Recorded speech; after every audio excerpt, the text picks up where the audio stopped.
राम साहब और जय भीम। पिया है बना बिजत थोड़ी वो बिना मंचासीन राष्ट्रीय लोकतांत्रिक पार्टी के हमारे नेतागण और आजाद समाज पार्टी के नेतागण इस चुनावी सभा में मेरे सामने विराजे मेरे बुजुर्गों, रालोपा की सेना और भीम आर्मी की सेना, युवा साथियों, पत्रकार साथियों,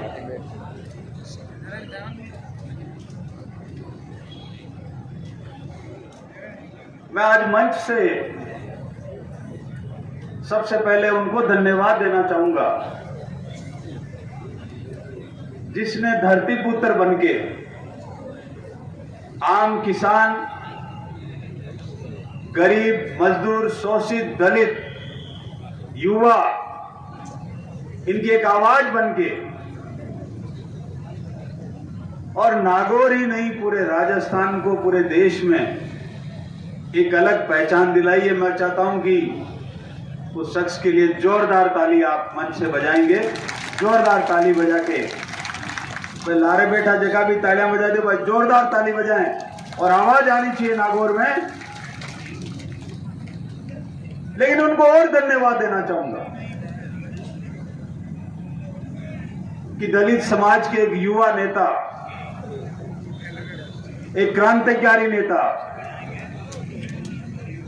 छोटी सी उम्र में पूरे भारत में अपनी अलग पहचान रखने वाले, अत्याचारों के विरुद्ध लड़ने वाले भाई चंद्रशेखर रावण को भी अपनी इस लड़ाई में शामिल करके जो संदेश दिया है पूरे देश में, काबिले तारीफ है। जोरदार दोनों नेताओं के लिए आप उनको बधाई देनी चाहिए। आज जरूरत है, आज सारे किसान वर्ग को, दलित वर्ग को, शोषित वर्ग को, पीड़ित वर्ग को एक साथ होके अपनी आवाज उठाने की जरूरत है। और इस जरूरत को हनुमान बेनीवाल जी ने समझा है। हनुमान बेनीवाल जी ने समझ के और एक उदाहरण राजस्थान में प्रस्तुत किया है। और इस उदाहरण से राजस्थान में ये माहौल बना है कि राजस्थान में जो सत्ता का मार्ग जिस दरवाजे से निकलेगा, वो उस दरवाजे की चाबी इन दोनों पार्टियों के नेताओं के पास में। इस बात को आपको स्वीकार करना पड़ेगा। इन दोनों के सहयोग के बिना राजस्थान में कोई भी पार्टी सत्ता में नहीं आ सकती, ये मेरा मानना है। मैं भी गरीबों के बीच में रहता हूं, अनुसूचित जाति वर्ग के काम करता हूं, सर्व समाज के बीच में बैठता हूं। हर गरीब के उस दुख दर्द में, संकट में, पीड़ा में अपने आप को खड़ा और उनके बीच में सड़क में बैठा हुआ अपने आप को पाता हूं। तो मुझे भी एहसास हुआ कि इनकी आवाज कौन सुनेगा, इनकी आवाज को आगे कौन पहुंचाने वाला है, इनकी पीड़ा को जमीन से कौन सुनेगा, इनकी पीड़ा को ग्राउंड रिपोर्ट से कौन देखेगा। आज ऐसी प्रजातांत्रिक व्यवस्था हो गई है कि बड़े बड़े नेता एयर कंडीशन कमरों में बैठ के पार्टियों की, बड़ी बड़ी पार्टियों की चमचागिरी करके और तरह तरह के प्रलोभनों से टिकट लेके आते हैं, अपनी अलग तरह की पावर से जनता को भ्रमित करते हैं। आजकल सोशल मीडिया का जमाना है, युवा सब जानते हैं कि सोशल मीडिया दिन भर हमारा युवा साथी सोशल मीडिया पे लगा रहता है। और जो इस तरह का मैनेजमेंट जो एयर कंडीशन कमरों में रह के और अपना टिकट ला के करते हैं, वो महीने 2 महीने में इस तरह का झूठा भ्रमित करने वाला अपना माहौल बना के चुनाव जीत के चले जाते हैं। ग्राउंड की जो रिपोर्ट है, जो जमीन की हकीकत है, उससे वो रूबरू हो ही नहीं पाते। और जमीन पे चलने वाला आपका कार्यकर्ता आपकी आवाज बनने में उसको बरसों लग जाते हैं। ऐसे नेता जब ऊपर जाते हैं, सत्ता की गद्दी पकड़ते हैं, तो उनको मालूम ही नहीं होता कि किसान का क्या दर्द है, दलित समाज का क्या दर्द है, बेरोजगार युवा का क्या दर्द है, उसको मालूम नहीं होता। और जब मालूम नहीं होता, जिस इंसान को परिस्थिति का पता नहीं होता, जिस नेता को परिस्थिति का पता नहीं होता, वो उसके हित की पॉलिसी भी नहीं बना सकता, उसके हित में सोच भी नहीं सकता। इसीलिए आज सबसे ज्यादा जरूरत है कि जमीन से नेता उठे, आम आदमी की पीड़ा समझने वाला नेता ऊपर जाए। और जब वो समस्या को ऊपर प्लेटफॉर्म पे सत्ता के बीच में जाके रखेगा, तो उसका समाधान उचित तरीके से होगा। वो रिलीफ उस आदमी को, उस आम आदमी को गांव तक मिलेगी। ऐसे नेता की आज देश में जरूरत है। और ये आवश्यकता राजस्थान में तो मुझे, जब मैं इधर उधर देखता हूं नजरें दौड़ा के, तो राजस्थान में तो हनुमान जी से जैसा नेता कोई ऐसा है नहीं जो आम आदमी की समस्या को जमीन से उठा के ऊपर उठाने की क्षमता रखता हो। भाई थोड़ा बोलो तो कोई दिक्कत को नहीं, समय है ना।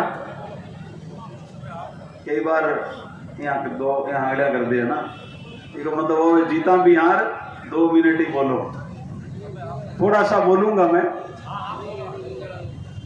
ऐसा नेता है हमारे पास। मुझे भी बुलाया, मुझे भी कहा कि भाटी जी, आप जनता के बीच में रहते हो, लोगों की समस्याएं सुनते हो, पीड़ित के साथ बैठते हो, पीड़ित की समस्या को उठाते हो।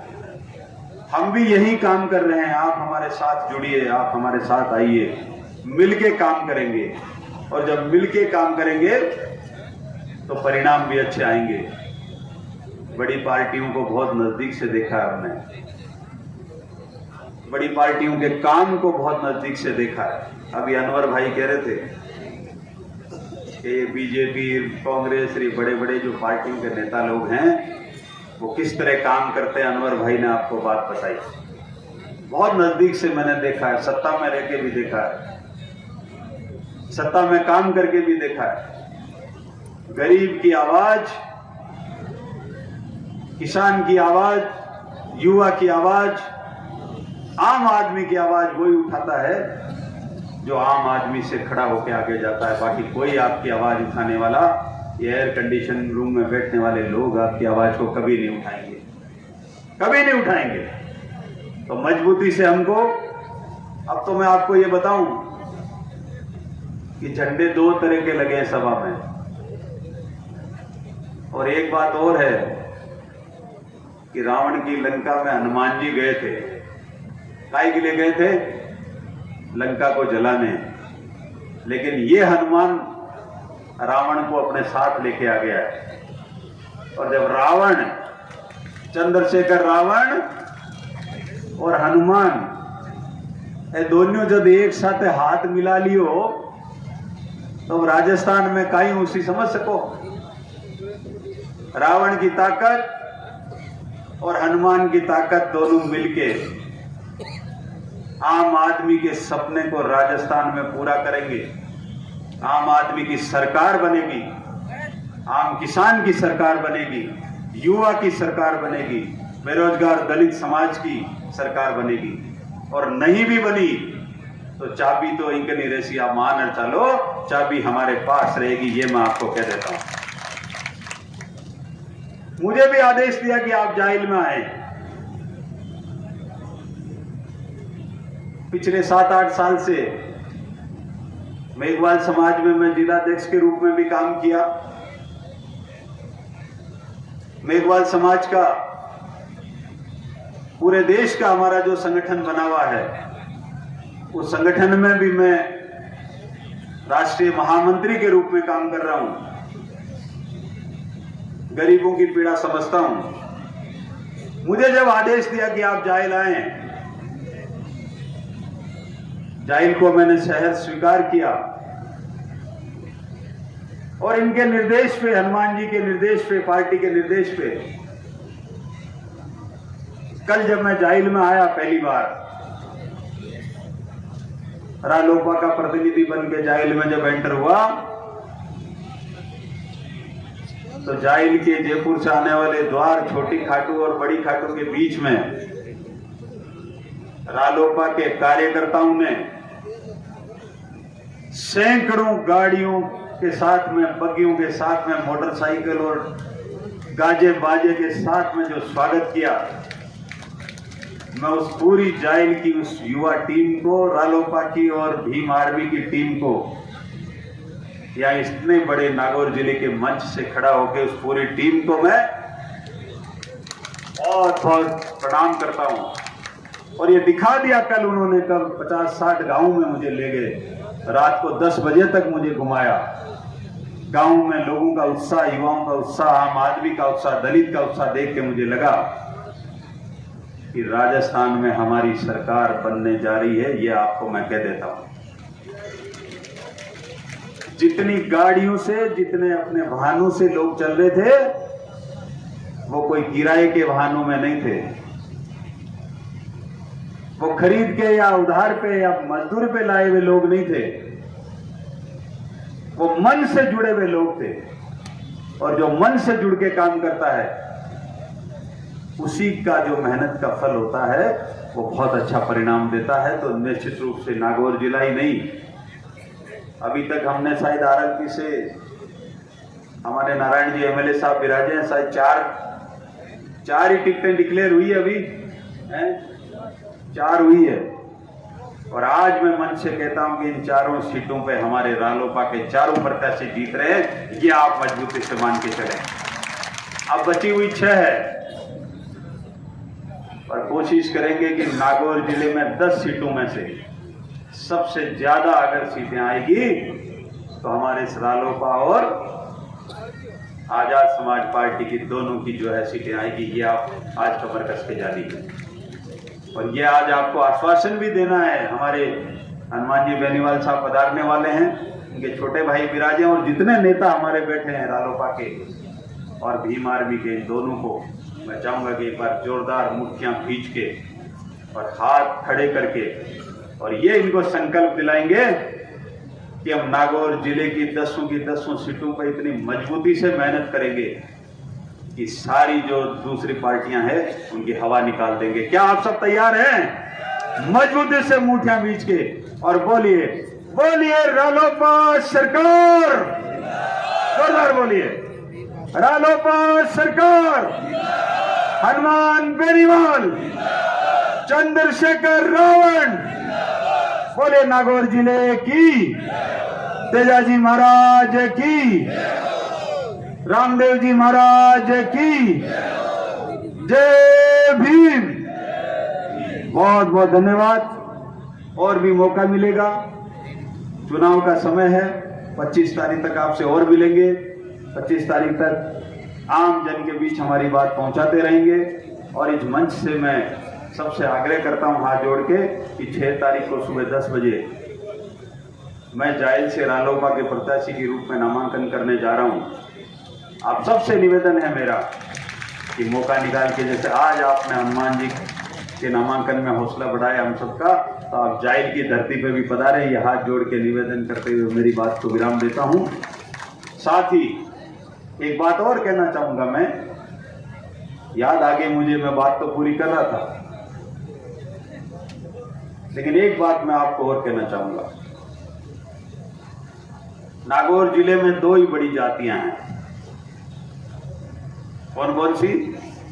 एक तो जाट है और दूसरी मेघवाल है। दो ही बड़ी जातियां हैं। और जब इमरजेंसी के बाद में जब चुनाव हुए थे तो यहां की इन दोनों जातियों में इतना समीकरण था, इतना अच्छा सामंजस्य था कि चाहे कोई भी नेता आ जाए, जहां ये दोनों थी उसी नेता को जिता के भेजा। आज वापस इन दोनों जातियों को एक मंच फैला के दोनों भाइयों को मिलाने का काम जो हनुमान जी बेनीवाल और नारायण जी बेनीवाल कर रहे हैं, आप सबसे मैं अपील करता हूं कि दोनों भाई बनके, जब से दोनों अलग हुए हैं, सर्व समाज के कम वोट वाले लोग जो गरीबों, वंचितों, किसानों, बेरोजगारों की सोच रखने वाले लोग हैं, उनको भी साथ जोड़ते हुए एक इस तरह का अपन को यहाँ पे संदेश देना नागौर में, जिसकी गूंज दिल्ली तक उठे। 2024 के चुनाव में भी अगर ये हम लोग समीकरण बना के उतर गए तो दिल्ली में भी पार्लियामेंट में हमारा ही नारा गूंजेगा। ये मैं आपको हाथ जोड़ के निवेदन करते हुए मेरी बात को पूरी करता हूँ। बहुत बहुत धन्यवाद। जय हिंद, जय भारत, जय भीम, तेजाजी महाराज की जय, रामसा पीर की जय। बहुत बहुत धन्यवाद।